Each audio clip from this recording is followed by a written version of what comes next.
Hello বন্ধুরা, সঞ্চিতার ফ্রেমে সবাইকে স্বাগত। চাল কুমড়ো রেসিপি শেয়ার করব।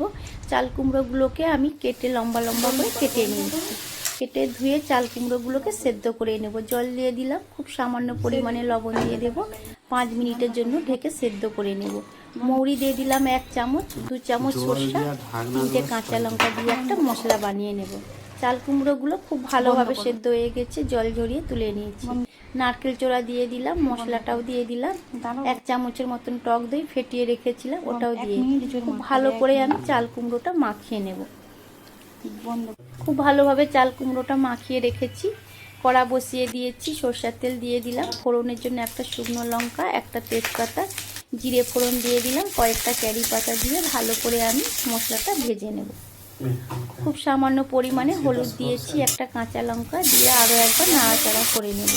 চাল কুমড়োটা দিয়ে দিলাম। চাল কুমড়োটা দিয়ে একদম হাই ফ্লেমে রেখে আমি চাল কুমড়োটা 3 মিনিটের জন্য ভালো করে কষে নেব। পরিমাণ মতন লবণ দিয়ে দিলাম, মিষ্টির জন্য 1/2 চামচ চিনি দিয়েছি, দিয়ে আমি 3 মিনিটের জন্য কষে নেব।